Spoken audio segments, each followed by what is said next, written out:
link es el mismo. Sí, el mismo. Siempre el mismo.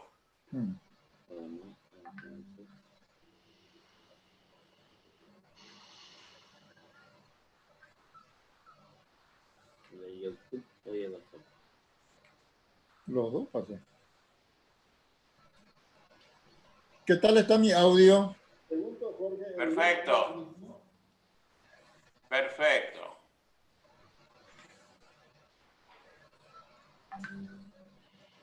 Sistemas procesales hoy, ¿no es cierto? Sí, señor.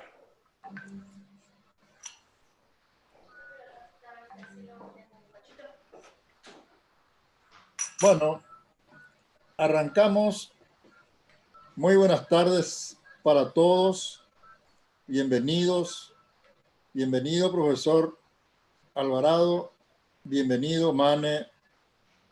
Jorge Alvarado, que también está escondido detrás de su foto, pero está por ahí prestándonos una asistencia invalorable.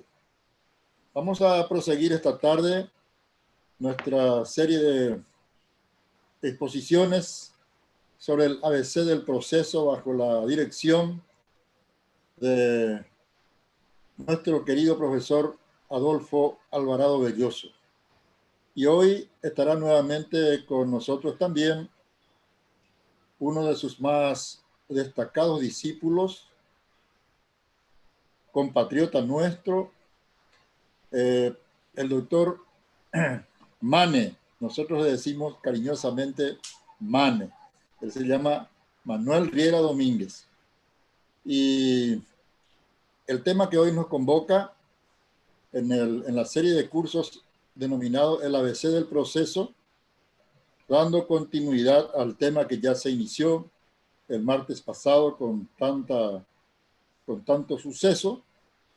El tema de hoy va a ser sistemas procesales. Le cuento, profesor Alvarado, que tenemos una audiencia muy interesante, tanto del Alto Paraná, la ciudad del Este y ciudades circunvecinas, como también de Asunción y el Gran Asunción. Hay alumnos inscritos de ciudades también vecinas de Asunción, algunos de ellos son alumnos del profesor Riera, y contamos con una muy interesante audiencia. Profesor Alvarado, le damos nuevamente la bienvenida a nuestra casa, que felizmente estas son visitas exentas del coronavirus, con el cual estamos combatiendo denodadamente. Estamos pasando realmente por un momento muy difícil en nuestra ciudad, pero lo estamos sobrellevando y con la ayuda de Dios vamos a encontrarnos nuevamente en forma física muy pronto. Bienvenido, profesor Alvarado. La palabra es suya. Hola, don Pedro. Buenas tardes a todos. Hola, Mane. Gracias por sus palabras, gracias por esta invitación. Y comienzo diciendo que no hay mal que por bien no venga, ¿no? Esta pandemia que nos ha encuarentenado a nosotros 120 días, en mi caso un arresto domiciliario tremendo, terrible, insoportable, que no creía merecerlo nunca en mi vida, ya lo he practicado, ya sé lo que es estar preso preventivamente, pero digo, no hay mal que, este es el mal, pero que mal que por bien no venga, porque ha generado esta posibilidad de que conversemos a distancia.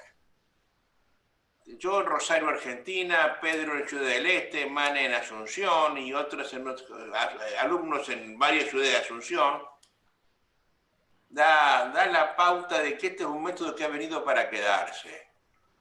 Estaba hablando con gente de mi facultad en la Universidad Nacional de Rosario y tenemos que adecuarnos a esta nueva visión del derecho, esta nueva visión de la docencia. Yo sé, lo siento, me consta que la presencia física de profesor y alumno en la universidad es indispensable, es insoslayable y que no puede ser sustituida por absolutamente nada. Pero esto nos ayuda porque a lo sumo lo que hará es disminuir la presencia física, que será necesaria, pero mientras tanto en cuarentenados como estamos, seguimos comunicándonos, nos vemos las caras, nos escuchamos, reflexionamos en voz alta, nos transmitimos conocimientos. Así que yo por mi parte estoy contento con lo que estoy haciendo. Es parte de mi vida hablar de lo que me apasionó siempre, que es el proceso visto como lo veo yo, como bastión de libertad.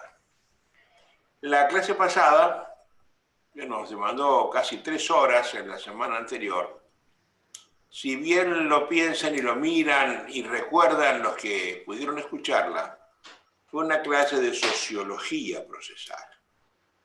Lo que yo hice fue mostrarles el porqué y el para qué del proceso. Es decir, no me metí en los meandros técnicos de la asignatura para decirle qué, a dónde, cuándo, cómo. No, hablé del porqué, que me refería al conflicto y a la causa del proceso, a la causa eficiente del proceso, el conflicto de intereses, sus posibles soluciones. Y una de ellas les dije que la última alternativa que nos daba la civilidad, desde la noche de la historia, era precisamente el proceso judicial. ¿Y por qué lo hicimos? ¿Para qué lo hicimos? Y lo hicimos para, creo yo, no como se les enseña a los alumnos, particularmente en Paraguay, para buscar la verdad o para hacer justicia. Parece mentira que se sigan diciendo estas cosas cuando a todas luces es evidente que eso no funciona así, ¿no? Ya les voy a hablar mucho del tema. Pero yo creo que la causa fin, el para qué final importante, destacable, es lograr con el proceso una perpetua y constante paz social. Es decir, el proceso ha venido a sustituir el uso de la fuerza, de la razón de la fuerza, para trocarla en un sistema donde impera la fuerza de la razón. Por eso me parece importante en la clase primera asimilarla, deglutir los conocimientos allí brindados, para entender ahora eso, el qué, cómo, cuándo, dónde, que van a explicar los profesores que van a continuar en las clases que siguen a partir de la semana que viene. Yo tengo que explicarles que esto ahora funciona dentro de un sistema. Dentro de un sistema que se conoce como sistema judicial, sistema de enjuiciamiento. Enjuiciamiento de pretensiones contradichas, contradictorias, de conflictos, de pretensiones y de resistencias acerca de las pretensiones, entre pretendientes y resistentes. Y les mostré en la clase anterior que en el proceso siempre hay lucha. Hablo de un protagonista y de un antagonista quien pretende, un antagonista quien resiste. Y les dije, lo recuerdo ahora, que la palabra agón viene del griego y significa lucha, ¿no? Entonces no es el actor y el demandado tomados de la mano, cantando el arroz con leche, paseando por la costanera. No es eso, buscando la verdad. Es una lucha donde alguien quiere ganar y otro no quiere perder. Uno quiere cobrar y el otro no quiere pagar. Así de simple. Los procesos son Alvarado contra Riera. No Alvarado y Riera buscando la verdad, ¿no? Cuando se entienda esto, se va a entender por fin de qué estamos hablando.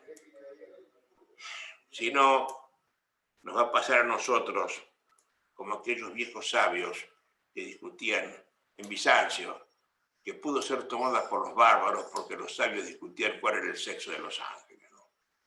Yo no quiero que mis alumnos, que la gente joven paraguaya, discuta acerca del sexo de los ángeles. Alguien dice que también se discutía cuántos ángeles entraban en la cabeza de un alfiler. Discusiones inútiles, absurdas. Yo quiero que discutamos cosas en serio y para eso voy a explicarles qué son los sistemas de enjuiciamiento. Para eso necesariamente debo contarles antes que en todo libro importante de derecho procesal, en los tratados generales sobremanera, existe siempre un capítulo destinado a un título que es pomposo, se llama Los principios procesales. Todo el libro que se precie del autor de ser procesalista le dedica unas cuantas páginas, muchas páginas, a los principios procesales. Si yo abro un libro que a ustedes se les ocurra, y lo veo en ese tema, advierto que hay una larga enumeración de un montón de cosas que el autor, que la doctrina en general llama principios.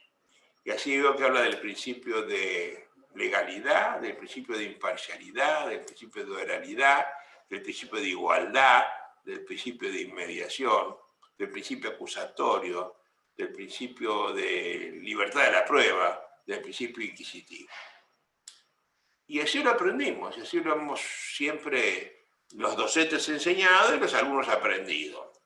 Y nos pudimos defender, ¿no? Porque al fin y al cabo se trata de manejar conceptos que si no se los piensa y no se los hila adecuadamente, están, pero que no sirven para que nosotros podamos meditar seriamente y armar cosas en nuestras mentes.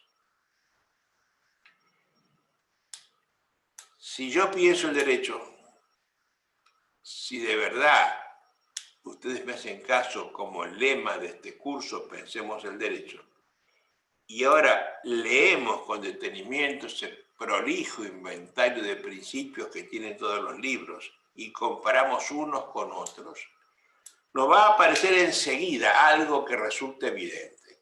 Hay un montón de principios que se presentan siempre de modo binario y otros de modo unitario. Los que se presentan como en forma binaria se presentan siempre como pares antinómicos. Y así se habla del principio de oralidad y del principio de escritura, del principio de mediación y del principio de inmediación, del principio de libertad de la forma y del proceso de legalidad de las formas. Es decir, damos siempre una alternativa. Y cuando hay una alternativa en el derecho, el legislador, en el acto político llamado ley, que lo hace conforme su filosofía, su ideología política, lo que hace es una opción. Y entonces el legislador paraguayo, argentino, el que fuere, dice el proceso va a ser oral o escrito, porque no puede ser oral y escrito al mismo tiempo, es oral o escrito. Si dice que es oral, no será escrito. Si dice que es mixto, será un pedazo oral y un pedazo escrito y así sucesivamente, pero es una cosa o la otra. Y esa es una adopción, una elección que hace el legislador conforme a la idea política, filosófica que él sostiene, ¿no?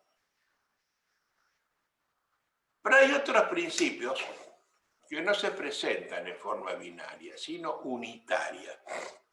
Porque si uno lo piensa y lo pone sobre el tapete a este principio, se da cuenta que ninguno de ellos admite lógicamente la presencia de un par antinómico. Por ejemplo, los jueces deben ser imparciales. Ese es el principio de imparcialidad judicial. ¿O qué? ¿O los jueces deben ser parciales? ¿Cuál sería lo antinómico? Imparcialidad, parcialidad. Si los jueces son parciales, ¿para qué el proceso?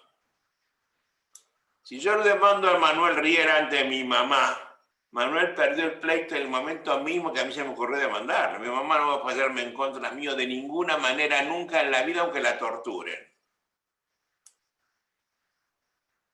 Es decir, si hemos creado un sistema para que los hombres no nos matemos entre nosotros, ese sistema tiene que ser necesariamente con alguien que es imparcial. No puede ser un juez parcial, porque la palabra parcial significa ser parte. Y el proceso tiene dos partes antagónicas, quien lucha y quien colucha, quien protagonista y quien antagonista. El juez no puede ser ni uno ni otro. El juez es neutral. La palabra neutral en el idioma castellano significa ni uno ni otro. Por tanto, parece que en lógica formal no se admite la presencia de un par antinómico. ¿Es imparcialidad o nada? Otro, igualdad de los parciales. ¿O qué? ¿O desigualdad? A ver, si en la vida somos todos iguales, todos desiguales, perdón, y esa desigualdad física la mantenemos jurídicamente en el proceso, ¿para qué el proceso? Otra vez, una hipocresía legislativa. Por tanto, lo que tenemos que hacer es crear un sistema donde las partes que son naturalmente desiguales en la vida de todos los días sean jurídicamente iguales en el proceso. Y eso no admite el principio de desigualdad. Por tanto, quiero que entiendan que hay principios binarios y principios unitarios. Yo les propongo que en esta charla y por este rato se hagan el favor de, me hagan a mí el favor de darles el nombre de principios a los unitarios y de reglas de procesamiento, de sentenciamiento a los binarios. Y si se quieren hacer ustedes el favor, olvídenlo para siempre lo que estudiaron y hagan a partir de ahora esta dicotomía. Principios y reglas, que no son lo mismo. Además, palabras que están absolutamente de moda a partir de que la argumentación ha entrado en el mundo del derecho.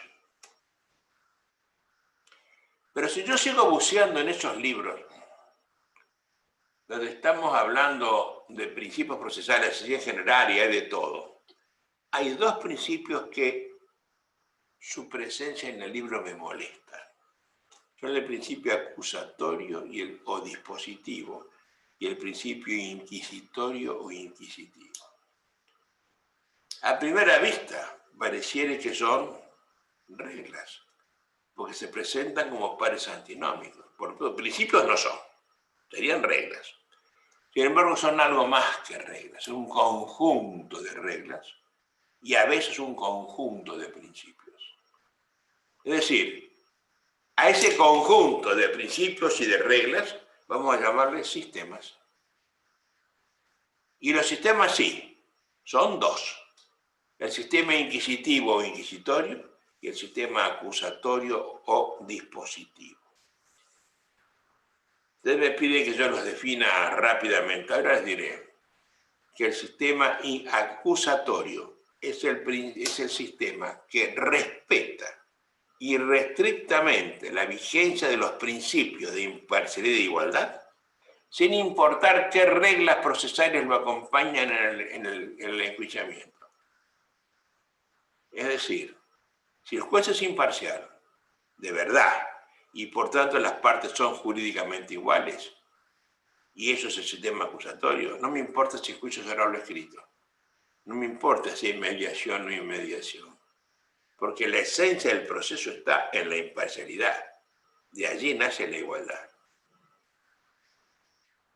Y si tengo que definir el proceso del sistema inquisitivo, les diré, es el sistema que carece de principios, que no tiene principios porque el juez actúa de oficio y por tanto no es imparcial, y por tanto las partes no son iguales, y se maneja solo con puras reglas. Es el sistema inquisitorio o inquisitivo. Con esta introducción, yo quiero ahora, voy a compartir pantalla con ustedes, voy a abrir un PowerPoint y voy a hablar de los sistemas procesales, comenzando a hablar de el impulso procesal, en qué consiste un sistema y dispositivo, en qué inquisitivo y cuál es el sistema mixto. Esto me parece a mí absolutamente de la mayor importancia para comprender de qué se trata un código. Los códigos no tienen los artículos porque si no se pusieron por generación espontánea, se pusieron por algo. Y ese algo responde siempre a una política procesal. Ningún código procesal es apolítico. Ya les he dicho en la clase anterior que esta es la materia más política de todas las materias de la carrera de abogacía. Y así como la primera clase fue de sociología procesal, esta va a ser de historia procesal. Yo les voy a contar a ustedes qué pasó en el mundo para llegar a los sistemas de enjuiciamiento que tenemos actualmente en el Paraguay. ¿Por qué el sistema procesal penal es distinto del sistema procesal laboral? Por ejemplo. Y veremos si está bien uno y está bien el otro, o están mal los dos, o está mal uno u otro. Pero esto se va a hacer entendiendo que esto es un problema, primero, político. Pero para que ustedes mostrarles esto, debo necesariamente mostrarles un problema histórico. No, espero no aburrirlos. Trataré de ser interesante la charla, mostrándole cosas que han ocurrido en el pasado. Tienen mucho que ver con las cosas que acaecen en el presente. Para eso, voy a comenzar hablando de qué es el impulso procesal. Si el proceso es una serie de pasos que se desarrollan en el tiempo en forma invariable, ya les he dicho que todo proceso empieza siempre con una afirmación. Le pagué, le presté y no me devolvió. Hurtó, me despidió y no me pagó la indemnización. Siempre el proceso empieza con una afirmación.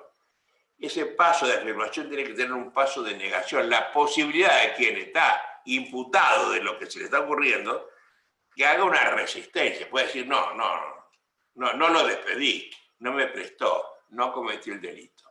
Hay entonces una necesaria afirmación, un paso de negación, y si hay negación de la afirmación, hay un paso de prueba, o si les gusta más, un paso de confirmación de la afirmación negada. Y de haber un momento de prueba de confirmación, hay un cuarto estadio, que es de la alegación, de la conclusión acerca de lo bien confirmada que está la afirmación negada. Etapa que está destinada a que cada uno intente convencerlo al juez. El que probó, y el que no debía probar, que el otro no probó adecuadamente, que probó mal, ¿no? Recuerden que los proyectos terminan siempre porque uno gana y uno pierde. Nunca hay empate en los procesos. Siempre uno gana y uno pierde. Así es la vida procesal. Bueno, el problema está, si yo tengo una serie de 4 pasos, yo pregunto, ¿cómo hago pasar un paso al otro? ¿Cómo paso del primer estadio al segundo? Del uno al tercero. Para eso hace falta un impulso. Entonces, en la serie, en esas etapas, la actividad material para dar el impulso, ¿quién la hace? ¿Quién la da? ¿Las partes o el juez? Esa es la pregunta con la cual yo voy a iniciar esta clase. Si las hacen las partes, en un sistema. Si las hace el juez, en otro sistema. Si las hacen los dos, un tercer sistema muy parecido al primero, al segundo que les acabo de dar. Pero para responder a esta pregunta, ¿quién las hace? Es menester que adoptemos una posición filosófico-política frente al tema. Nada está escrito en vano en un código procesal. Si yo pregunto, yo legislador, quiero hacer del proceso un método de control social, como por ejemplo lo hizo el código alemán, el código italiano del 40, el código procesal civil, al cual estamos tributando homenaje todavía en Argentina y Paraguay. O por lo contrario, yendo más aún sobre el tema, quiero hacer un método de opresión social.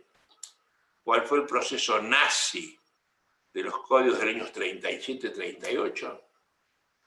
O por lo contrario, quiero hacer un proceso que sea el último bastión de la libertad.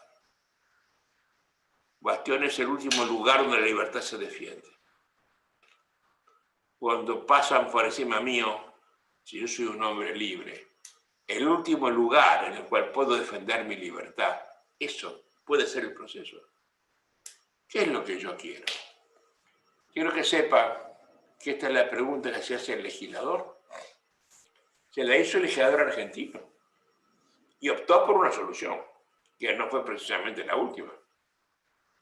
Y lo hizo el legislador paraguayo, que copió el código argentino. En épocas que no caben ser recordadas en el Paraguay. yo voy a desarrollarles a ustedes la diferencia que hay entre una cosa y la otra. Y para eso tengo que irme a lo que ya les dije en la clase anterior. En el principio, en el comienzo, hubo un pretendiente, dame, un resistente, no te doy, y eso generó un conflicto, al que llamamos conflicto entre subjetivos de intereses, y eso dijimos que lo solucionó siempre con la razón de la fuerza, y cuando les mostré cómo era el dibujito que podía darse en esto, había un pretendiente frente a un resistente con flechas que iban y que venían, uno interactúa con el otro y el otro con el uno, y mostré el número 2, que eran antagónicos y desiguales. Hasta aquí la realidad, hasta aquí el conflicto. Y les dije también que cuando no era posible la autocomposición, porque no había posible de renuncias unilaterales o recíprocas, no quedaba ninguna otra alternativa sino la final que nos dio la civilidad, que era el proceso judicial, al cual concebimos como un método pacífico de debate, dialogal argumentativo, dialéctico, dialogando argumentativamente, ante un juez, ante un tercero, que tiene su origen en el litigio, ya lo dijimos, y su razón de ser en el mantenimiento de la paz social para erradicar para siempre la fuerza ilegítima de una sociedad dada. Y entonces les mostré cómo funcionó el proceso en la antigüedad, así fue la clase anterior. El dibujito de siempre, solo que ahora discuten, esto es un método de debate, el método de discusión,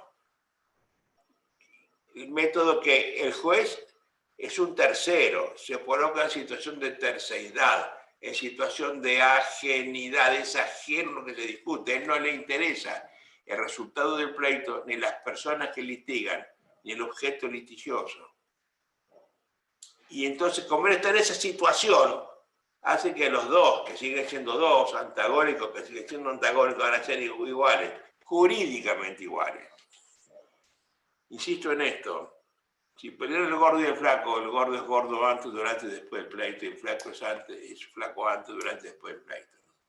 Si el patrón es patrón, el obrero es obrero, lo son antes, durante y después del pleito. Nunca se van a confundir. Nunca uno será el otro, ni el otro será el uno. Por tanto, si el proceso no busca la igualdad real, ¿qué igualdad busca? Busca la igualdad constitucional, que es la igualdad jurídica, que quiere decir que todo lo que uno dice o hace debe ser puesto en conocimiento del otro para que diga y haga lo que quiera. Y todo lo que el otro dice o hace es puesto en conocimiento del primero para que diga y haga lo que quiera.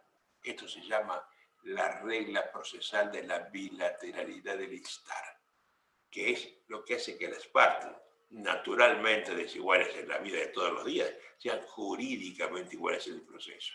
En la Argentina, artículo 16, las partes son desiguales ante la ley. Hoy los españoles dicen, las partes litigan con igualdad de armas, con igualdad de chances, con igualdad de oportunidades. Y eso lo asegura el juzgador, porque él tiene una calidad que se llama imparcialidad. Él es imparcial. Pero lo imparcial se compone de 3 palabras. Imparcial propiamente dicha, no tener interés en el resultado del pleito. Independencia no solo del mandamás de turno, sino también de toda obediencia debida y además de todo prejuicio. Y la tercera palabra importante, él es imparcial. Quiere decir que él no es parte procesal y por tanto él no hace, no puede hacer, no debe hacer bajo pena de nulidad lo que hacen las partes procesales. Y lo recuerdo en la última clase. ¿Qué hacen las partes procesales? Introducen hechos, demandan, abogan, alegan, impugnan. Los jueces no hacen nada de todo esto. Sigo, las partes prueban las afirmaciones negadas. Y veo los códigos, dice los jueces pueden probar. Vía medidas para mejor proveer. Y prueban todos los días, en lo laboral, en lo de menores, en familia, en civil. Y algunos en penal que no han entendido cómo funciona el sistema acusatorio. Esto es el sistema no de investigación, sino de discusión, que así nació en Grecia, en Roma, en Egipto, en el antiguo derecho bantú, y se mantuvo durante siglos. Este sistema lleva por lo menos 4 milenios, por lo menos. Pero un día las cosas cambiaron. Y aquí empieza la clase de hoy. En el año del Señor de 1215, miren hasta dónde los voy a llevar. Estamos en el 2020. Lo estoy llevando un poquito más de 800 años atrás. Quiero que sepan que allí se genera la discusión que hoy se da en el Paraguay y en la Argentina sobre jueces activistas y jueces garantistas. Allá se dio. Lo que pasa es que nadie lo cuenta. Es una película argentina que dice, de esto no se habla, de esto nadie quiere hablar. Pero hay que hablar. Además, ya están todas las cosas para que se hablen. Hay cosas que antes no se decían. No era de buen gusto, no era políticamente correcto decirlos. Y hoy es de buen gusto decirlos. Y para eso les cuento que en 1215, con un mes de diferencia, en la Europa central, en la Europa continental, ocurrió algo que se contradijo con lo que acaeció en la Europa insular, que es la Gran Bretaña. En la continental se realizó el Concilio de Letrán. Y con 40 días de diferencia, en Inglaterra se emitió la Carta Magna de Juan Sin Tierra. Ambas de 1215. Yo les propongo que de acá hasta la tarde que termine la clase, nos vayamos hasta Letrán y vengamos diciendo qué pasó en el mundo hasta hoy, Paraguay 2020. Y cuando llega esto, vamos a volver a Inglaterra en 1215 para ver qué pasó en el mundo hasta hoy, Paraguay, Constitución actual, vigente en 2020. ¿Qué pasó en el Concilio de Letrán? Quiero que ustedes sepan, pero una aclaración previa para que no se me malinterprete. Yo soy católico practicante, he nacido en una familia católica, he ido a colegio católico y rezo, soy un católico practicante, con convicciones. Y voy a hablar ahora mal de cosas que han ocurrido en la historia. No hablo mal, hablo lo que ocurrió. No lo maten al mensajero. Critican lo que pasó en la historia. Quiero recordarles que desde que la iglesia empieza a funcionar en catacumbas desde el principio de los siglos, hubo gente disidente con el que mandaba en la iglesia. Hubo disidencias conceptuales con el dogma de la iglesia. Y hay muestras históricas que dicen que en el siglo III, siglo IV, siglo V, después de Cristo, empezaron cuando la iglesia funcionaba realmente en catacumbas, como yo rezo en la época romana, hay gente que empieza a dudar de la naturaleza crística de Jesús. Fíjense, se pregunta cuándo Jesús se hizo Cristo. ¿Cuándo nació? ¿O cuando murió? ¿O cuando se bautizó? En las aguas del Jordán de la mano de San Juan Bautista. O se preguntan, ¿cómo es eso de la Trinidad? ¿Cómo que Dios es uno solo, es trino y uno? Y eso no se entiende. Es el misterio por antonomasia de la Iglesia Católica. Y siempre hay gente que lo discute, ¿no? Y cuando la gente discute esas cosas, empieza a preocupar al que manda en la Iglesia, hasta que se pone en duda nada menos que la autoridad del papado. Y entonces, terminando el siglo XII, 1180 y tanto, empieza a haber un montón de herejías, particularmente en el sur de Francia, en la llamada región del Languedoc, donde se habla la lengua de Oc, pero que hacen palabras cruzadas. En el norte de Italia. Y eso hace que el Concilio de Letrán preocupado por esa situación, encomiende a 2 órdenes mendicantes, franciscanos y dominicos, terminar con las herejías y los cismas, que eran pecados graves, para lo cual les pide que busquen a los pecadores, que vayan casa por casa, pueblo por pueblo, golpeen las puertas y pregunten si allí hay pecadores. Es decir, que pongan en tela de juicio la divinidad crística de Jesús, las cosas que les he dicho. Y para eso, que los confesaran, el sacramento de la confesión, que es uno de los 7 sacramentos de la Iglesia. Y que si había un verdadero arrepentimiento, les perdonaron los pecados, de modo que el arrepentido volviera al seno de la Santa Madre Iglesia. Y eso lo cumplieron. Fueron golpeando las puertas, ubicando a pecadores, aconsejándoles el arrepentimiento, confesándolos, perdonándolos y regresando ellos al seno de la Iglesia. Yo quiero que ustedes rescaten 3 palabras de lo que acabo de poner. Primero, había una búsqueda de pecadores. No venían los pecadores, no, los buscábamos. Y para eso los investigábamos. La palabra inquirir significa investigar. Les preguntamos por sus pecados, inquiríamos sus pecados. Y eso lo lográbamos mediante la confesión. Confesión dada en los términos de la Iglesia Católica.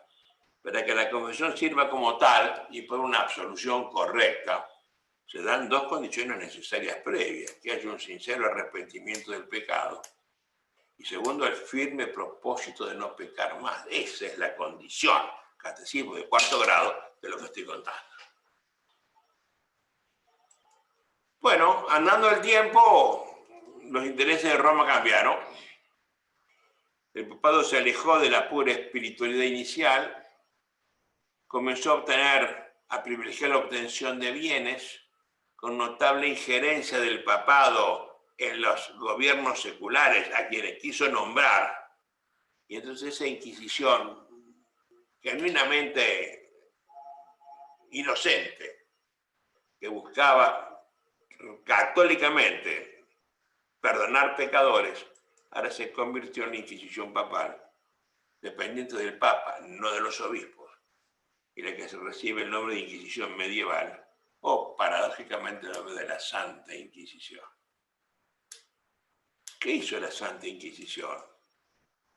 Tuvo a su cargo el juzgamiento de lo que hasta ayer eran pecados y ahora son delitos eclesiales. Convirtió la naturaleza jurídica del objeto que estaban buscando. Pecados ya no, delitos. De los sacerdotes. Hasta allí, de los puros sacerdotes. Los delitos la herejía, la apostasía, el sortilegio, la adivinación, la invocación a los demonios, el cisma, la sodomía, la mancebía, la solicitación, la superstición, etc. Creo que cada uno se define por sí mismo, sabrán todos de qué se trata. Me parece que puede generar dudas. Es el pecado o el delito de solicitación, que la palabra no indica por sí misma de qué se trata, ¿no? Como la palabra sodomía o mancebía. La solicitación es el pecado después delito que comete el sacerdote confesor, que está confesando a alguien arrodillado cerca de su regazo, que le pide que le haga favores sexuales inmediatos, muy cercanos. Mejor no lo puedo decir lo que estoy diciendo, pero mejor ya se comprende a qué me estoy refiriendo, ¿no? Ese pecado, ese delito, quiero que sepan que en los registros de la Inquisición de Cartagena de Indias, dice durante el tiempo que duró la Inquisición, que fueron casi 300 años, hubo 1.200 y tantos delitos de solicitación. Me parece que el clima cartagenero era chévere para ciertas cosas. Bueno, y nuevamente se procura la confesión. El arrepentimiento del pecado, pues a la postre se busca la reconciliación con la Iglesia. Solo que, atención, la confesión ahora se convierte en un medio de prueba. La prueba de confesión es simplemente la decisión de un sacerdote de convertir en medio de prueba a lo que era un sacramento de la Iglesia. Ha ocurrido esto en 1490 y tanto. Y ahora se recurre a la tortura, porque se entiende que la tortura ayuda al alma a quitar el pecado de su seno. Estoy hablando de la Inquisición de 1890 y tanto. Estoy hablando del Papa Borgia. Alejandro VI es un papa muy caro para nosotros, porque es el papa que definió, después del Tratado de Tordesillas, quién iba a ser el Brasil y quién era el nuevo Brasil, cuál era el dominio portugués y el dominio español en América Latina. Era un papa guerrero, un papa que pedía el diezmo de los ingresos. Tuvo un hijo sacerdote, pero un hijo general, que combatía a todos los señores de Italia. Y una hija muy perversa, que se llamaba Lucrecia Borgia, que se mató a 3 maridos con veneno, ¿no? Pero atención, en ese momento hubo algo muy importante. Dice Michel Foucault en un libro que ustedes tendrían que leer, que se llama La verdad y las formas jurídicas, libro de imprescindible lectura para entender lo que ha pasado en la historia de la humanidad. Michel Foucault, que es un filósofo francés muerto hace no muchos años, dice que alrededor de 1500 las monarquías europeas estaban muy pobres, no tenían dinero en sus cajas. De verdad habían gastado muchos fondos en la consecución de las cruzadas que mandaban a buscar el Santo Sepulcro o el Santo Grial. Y entonces, para generar fondos, hicieron, esto lo dice Michel Foucault, expropiaron la acción penal. Hasta ese momento, quiero que recuerden que el acreedor, desde Roma, tenía derecho a tomarlo a su deudor y venderlo como esclavo. Hay autores que se podía matarlo y venderlo al kilo de carne. Pero en Italia se llevaba detrás del río Tíber, Trastevere, y allí lo que se hacía era venderlo como esclavo, y con eso se pagaban las acreencias, ¿no? Eso desaparece. El particular no puede más accionar punitivamente, y entonces lo reemplaza un procurador real, un procurador fiscal, que es el origen de los fiscales que tenemos hoy, el origen remoto de los fiscales. Y ese origen remoto hace que él sea el representante del rey y salga a perseguir los delitos, no porque le interesaran los delitos, porque de Estival nunca le interesó, sino porque con esto de la expropiación de la acción penal genera una nueva pena, que es lo que sí le interesaba a los reyes de entonces, ¿no? Las penas de ese momento eran la muerte, la cárcel y el exilio. Y ahora se le pone como nueva pena la confiscación de los bienes, que además se suma al exilio o a la muerte o a la prisión. Pero la confiscación de bienes se hace para que las monarquías tengan dinero. Atención a esto, que es muy importante, porque se va a explicar el porqué de la perversión del método que se empleó, que es el método actual paraguayo. Estoy hablando de una cosa de mucha realidad. No estoy hablando del sexo de los ángeles.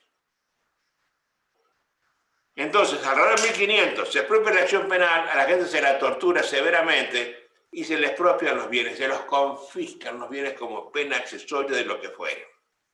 Y ese es el sistema que arranca en la llamada Inquisición medieval, donde el método de enjuiciamiento consistió en un juicio escrito, como hasta hoy, en un juicio secreto, como hasta hoy, desde allí viene eso de secreto del sumario, y un juicio en el cual el juez es la misma persona que el acusador.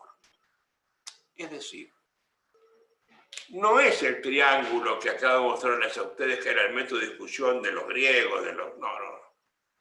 Esto era antes de Cristo. Ahora, en 1500, el juez es un sacerdote, recuerden eso. Dominico, los franciscanos se fueron pronto de todo esto. Y quedaron como jueces los dominicos. Tú sabes, un sacerdote dominico mira a alguien, tiene todo el tiempo del mundo para mirarlo y imaginar algo de él, y le mete un dedo de acusación. Robaste, pecaste, mataste, lo que fuere. Y le mete un dedazo.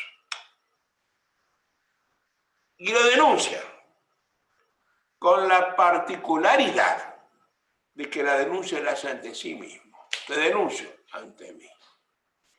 Y entonces el juez, que es el acusador, bueno, la persona que acusa, como es el juez, admite la demanda, la denuncia, sale a investigarla, sale a probar a favor de su teoría del caso y ahora lo condena. Es decir, se han juntado en la persona del pretendiente, la figura del pretendiente y la del juzgador. Atención, que eso es nuestro juez de instrucción, al cual le toca nuestro juez de trabajo, nuestro juez de menores. Miren la esencia de lo que estoy diciendo. Y entonces comienza por vez primera la búsqueda de la verdad real, que no es la verdad objetiva, la verdad correspondencia aristotélica, filosófica, no. Es la verdad del rey. Si el rey dice la verdad porque viene de Dios, así como una corona real, una carroza real, un bastón real, es una verdad real, la verdad del rey. Si el rey dice que mataste, mataste. Y en ese momento no hay principio de inocencia. Por tanto, vale lo que dice el rey. Si dice que yo maté, soy un delincuente.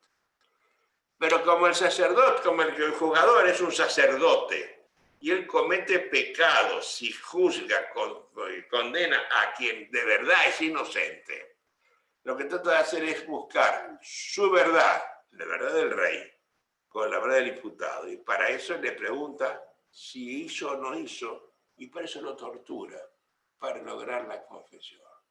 Lograda la confesión, se perfecciona el concepto de verdad real, lo que el sacerdote piensa como rey de la cosa, entonces pueden condenar con tranquilidad de espíritu, ¿no? De allí aparece el concepto de verdad real que está en los códigos procesales paraguayos y en los proyectos que han querido inventarse para llegar al Paraguay también, ¿eh? Se encuentra mediante la confesión y se convierte en la probatio probatísima. Miren qué cosa extraordinaria. Un sacramento de la Iglesia en el medio de prueba por excelencia. Tanto así que hasta el día de hoy, a confesión de parte, relevo de prueba. ¡Qué absurdidad! Quiero que lo piensen, por favor, de lo que les estoy contando, que es rigurosamente histórico. Atención, y se instrumenta irregular la tortura. Y entonces ahora el dibujito cambió. Ya no es el triángulo que les mostré a base de la primera idea, que era línea horizontal versus resistente. Ahora veo un pretendiente con letra grandota arriba y un resistente abajo, una flecha que simplemente viene de arriba para abajo, que no vuelve como volvía antes. Es algo que lo toma como una mariposa, una mosca, y lo aprieta con un alfiler. Y ahora sí, los dos antagónicos son mucho más desiguales que antes, pero mucho más desiguales que antes, porque pretendientes al mismo tiempo el juez de la causa. ¿Se dan cuenta de lo que es esto? Aquí nació el sistema inquisitivo de juzgamiento. Si yo llamo sistema acusatorio el sistema de discusión que imperaba en Grecia, en Roma, en Egipto, donde los desiguales se igualaban jurídicamente y con la imparcialidad del juez, ese método de discusión se convierte en método de investigación, donde no hay dos ante un tercero, sino hay dos contra un tercero. Acá se reúnen el juez y el pretendiente y el acusador para poder imputarle y juzgarlo al pretendiente, ¿no? Hay un viejo refrán que dice: si el juez es mi acusador, yo solo me salvo si Dios es mi defensor y quiere hacerme el milagro de salvarme.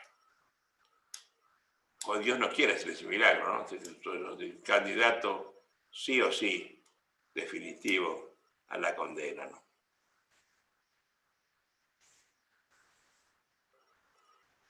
Esto se endureció notablemente en España.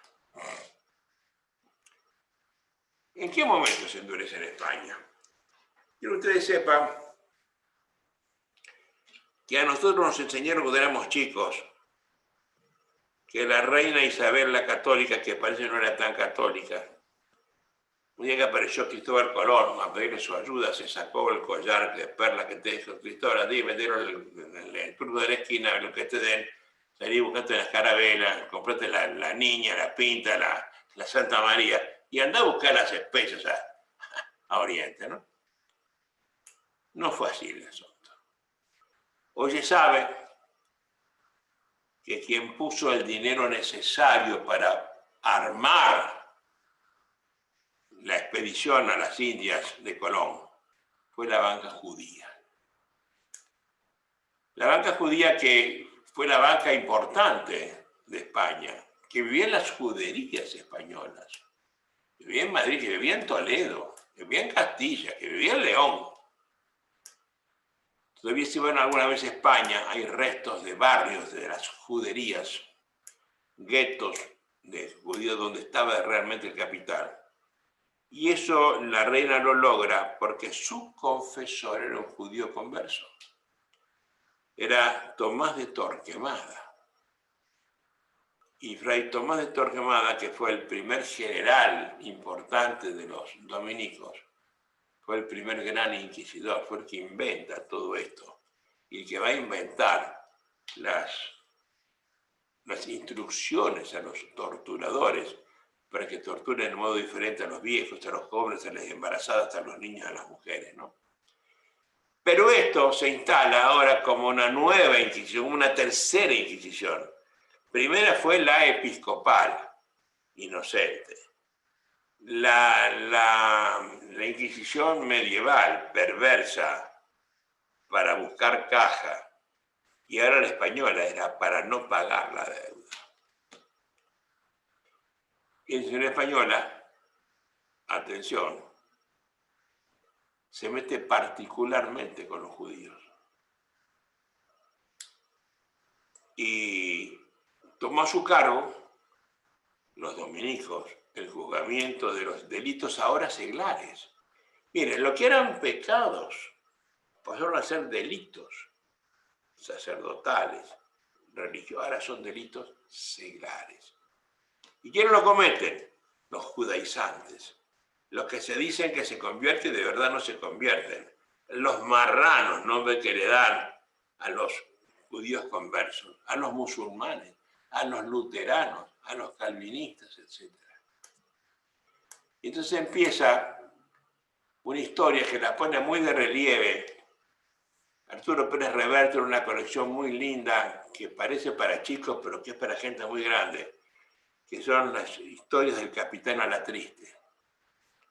Está hablando de los cristianos viejos, de los cristianos jóvenes, de los cristianos modernos, nuevos, de los de sangre antigua y los de sangre que es impura, ¿no? Lean esos libros porque les estoy contando cosas que se pueden ver con libros de juventud. Y entonces se crea el delito de ser judío, el delito de judaísmo. Y con él se inicia una feroz persecución de judíos que provocó la diáspora de Sefarad y el enriquecimiento de las arcas reales de la orden dominica. Los judíos tienen dos grandes ramas. Los judíos europeos del centro de Europa son los judíos askenazí y los judíos españoles, que son los judíos sefaradíes, sefaraditas o sefardíes, porque este era el nombre que en ladino, que es la lengua en la cual hablan los judíos españoles, se le da el nombre de Sefarad a la península ibérica.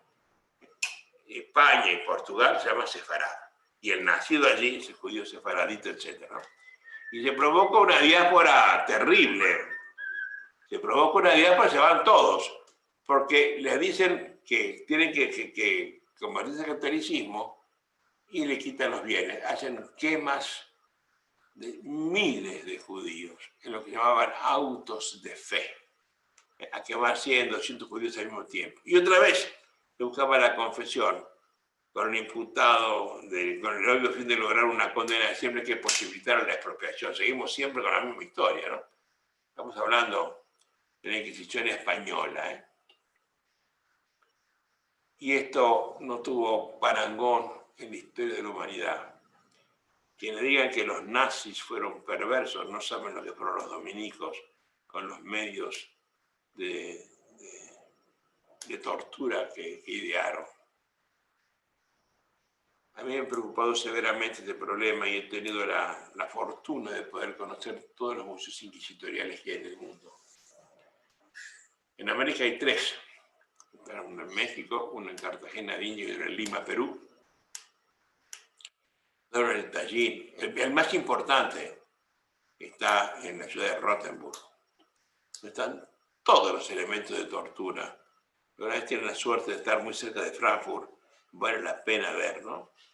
Y si van a los países bajos, tienen que ir a Tallinn, ahí hay otro museo espectacular de las cosas que han inventado, que son terribles, son horrorosas para lograr la confesión. Y se cree con esto un método que es el enjuiciamiento español, que es el que sigue siendo método para nosotros, ¿no? El juicio sigue siendo escrito, sigue siendo secreto, el juez sigue siendo la misma persona que el acusador, continúa la búsqueda de la verdad real, se encuentra mediante la confesión, que sigue siendo la probatísima, se continúa con la tortura ahora muy bien regulada, pero atención, además el juez, el rey ignora de qué se lo acusa, quién lo acusa, quiénes son los testigos de cargo, atención, y quién puede ser el juez.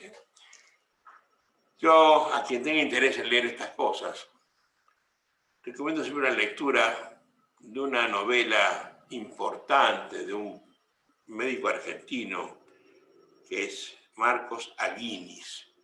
La novela se llama La gesta del marrano, donde hay un juzgamiento en Lima de un argentino a quien se le practican todos los medios de tortura y se le interroga a usted, no se le imputa nunca un delito. A ver, hijo, ¿usted qué tiene que decirnos?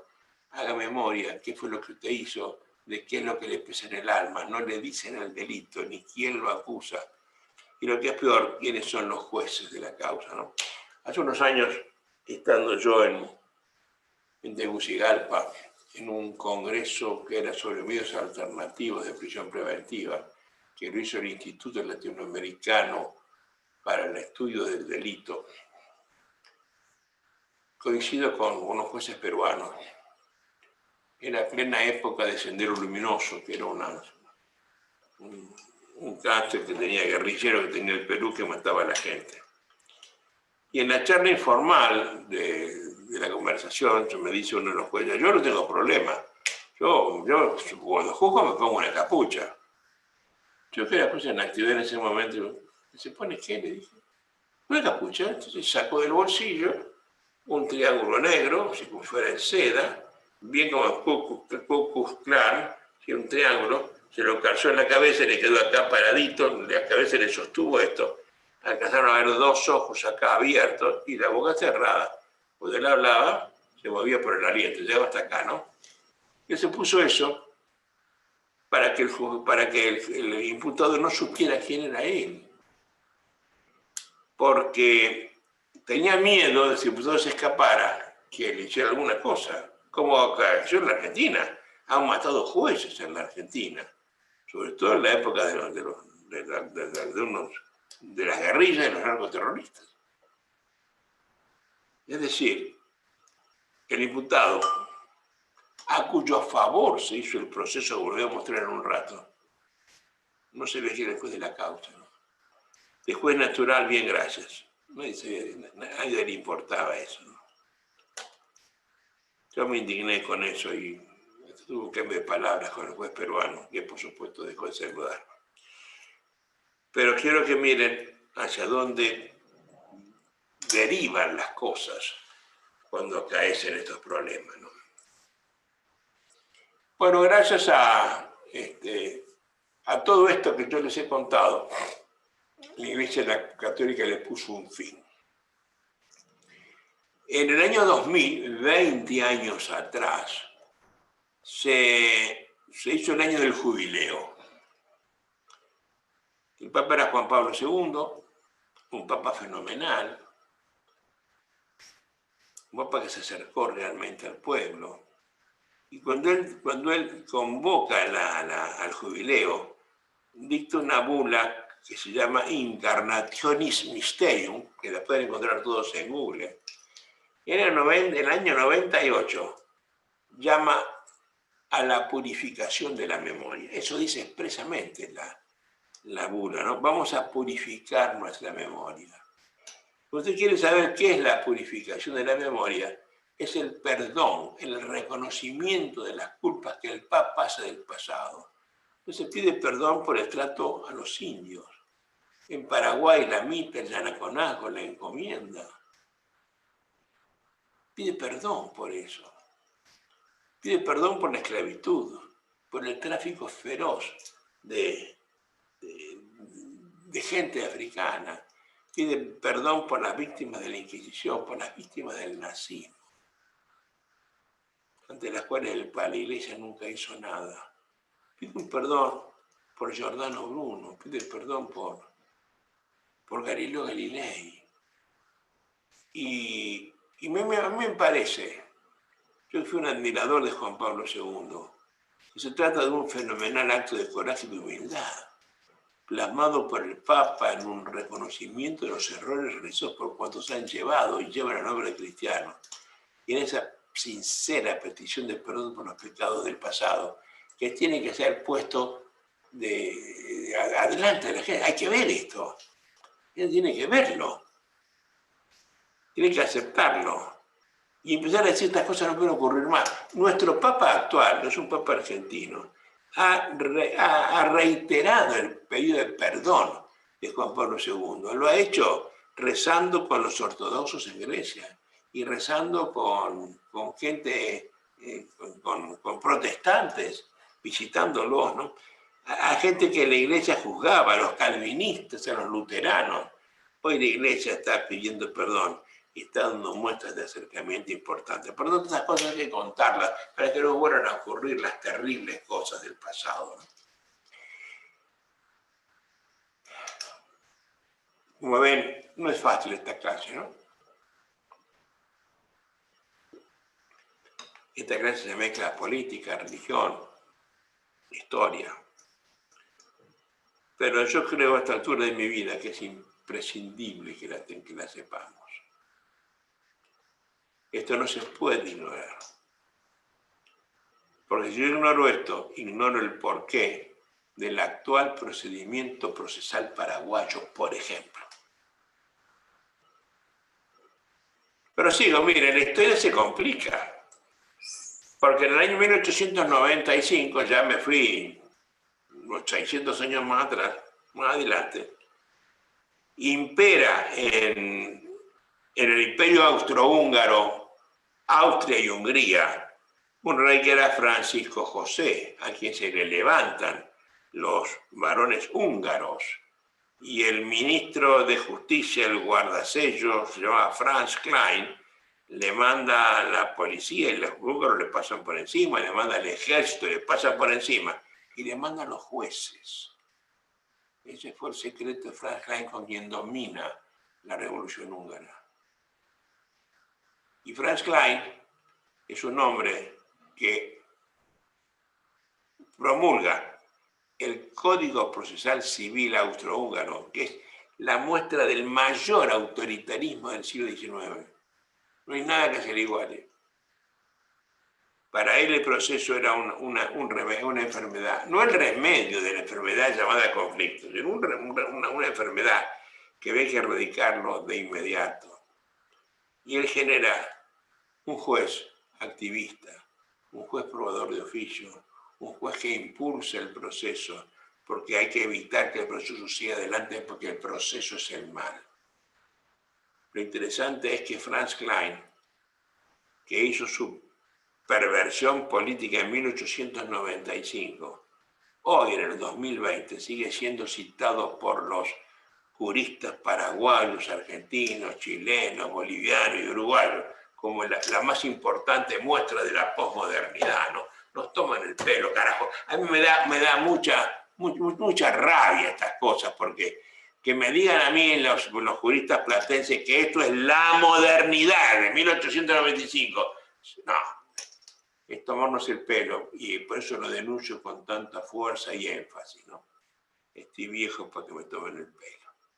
También le fue a Franz Klein con la perversión esta que inventó del proceso inquisitivo, el proceso que los jueces llevaron adelante, todo esto, que le copió el sistema, el Código Procesal Civil de Alemania del año 37, solo que en ese momento Alemania era manejada por un tal Adolfo Hitler que de republicano tenía poco. Y eso aparece repotenciado en el Código Procesal Civil italiano del 40, a la sazón gobernado por un tal Benito Mussolini, primo hermano, el autoritarismo mediante de Adolfo Hitler, que es el que larga el código que trae toda la perversión de Franz Klein en el Código Italiano del 40, que se puede ver en la exposición de motivos que la hace Dino Grandi, que era su ministro de Justicia, su guardasellos, que era lo importante de Mussolini, ¿no? Tan importante que miren ustedes si ustedes ven quién es el que firma por Italia la rendición ante los aliados de la guerra del 40. Ese es Dino Grandi. No la firma ni el Duce ni los militares, la firma el ministro de Justicia. Y él escribe la relación Grandi, donde muestra que el nuevo código procesal que viene a reemplazar el que estaba vigente, monárquico de 1865, habla de que hay una razón histórica en el renovado sistema de relaciones entre el individuo y Estado. Atención al concepto, en el cual el proceso es una expresión particularmente característica y tiene una transformada conciencia jurídica y política de la nación, el fundante y la garantía de la recta aplicación de sus reformas. Y por eso el proceso no representa solo un choque de intereses, sino que es un instrumento de fecundo avenimiento de los mismos. Porque no pretende únicamente asegurar un sistema ordenado de vida social, como creemos nosotros, inspirado en la supremacía del Estado, sino también garantizar a través de la aplicación de las normas jurídicas que regulan la vida de la nación, la realización de los supremos intereses de esta en las naciones privadas, y constituye sobre todo un instrumento tendiente a alcanzar ese fin que la palabra del jefe de gobierno, don Benito, señaló comúnmente la revolución fascista, una más alta justicia social. Y entonces se hace el sistema, atención, donde el juez, que era el importante, que estaba al servicio de las partes, para ayudarlas a las partes, que eran las interesantes, a solucionar el problema, ahora se coloca por encima, en lo que hoy se denomina pomposamente publicización del proceso. Fíjate de cosas de partes, de cosas entre partes, de cosas para las partes, de cosas del Estado para controlar y regular las partes. Eso es lo importante de esto que les estoy contando, ¿no? Y entonces, el juez tiene que dejar de ser un espectador impasible e impotente, y para eso es director del proceso. Yo no creo que el juez sea un inspector, que el juez sea un espectador impasible, no. El juez es importante, el juez más importante del plexo jurídico. El juez es quien me puede exonerar del cumplimiento de la ley, me excepciona de su cumplimiento, me quita mi hija, mi casa, mi libertad, mis bienes. Lo hace con palabras huecas de todo contenido, sin darle explicaciones a nadie, con su sola firma, en la soledad de la noche. Ese de impasible no tiene nada. es el funcionario más importante del plexo jurídico. No crean que es el presidente de la nación, ¿eh? Que el presidente quiere meterse en mi casa y le pide permiso a un juez de primera instancia. Si no quiere meterse en mi casa, se mete. Sin pedir permiso a nadie. Entonces, a ver, en este juego este es el juez. Está por encima de las partes o al servicio de las partes. Ese es todo el problema. Bueno, y quiero que vean que los totalitarismos coinciden, porque le hablé de totalitarismo de extrema derecha, le hablé del alemán, le hablé del totalitarismo italiano, del austrohúngaro, pero miren lo que sigue el totalitarismo ruso-soviético. Los fines del procedimiento judicial soviético deben investigar inquisitivos y resolver justo y rápidamente los asuntos civiles, al objeto de salvaguardar el régimen social de la Unión, el sistema económico socialista y la propiedad socialista.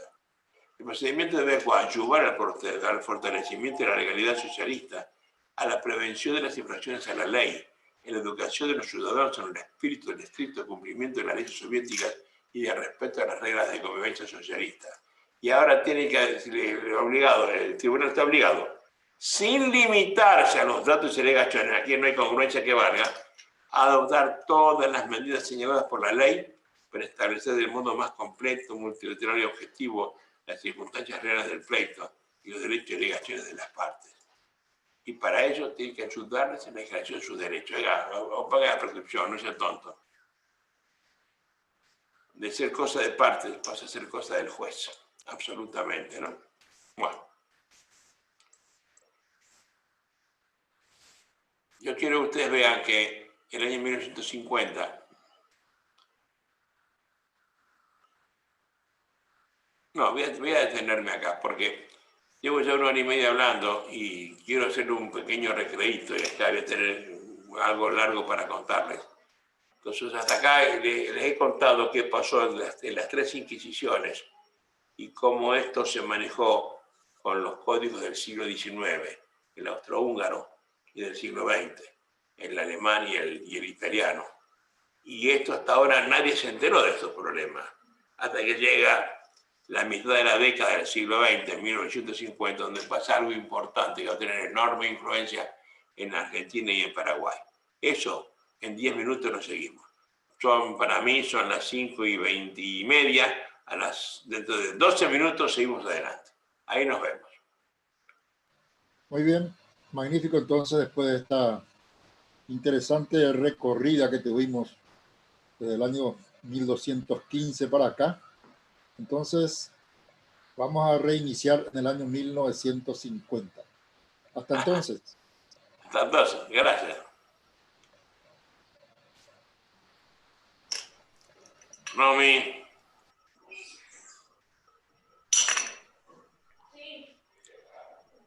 ¿Puede hablar Jorge? ¿Se me oye Jorge? Manes, ¿me oís? Yo te oigo perfectamente, profesor. Creo que la transmisión sigue, pero te oigo perfectamente. Bien. No estamos saliendo al aire, ¿no? Estamos al aire, todavía sí. Entonces salimos de acá, charlamos después. Muy bien, cómo no.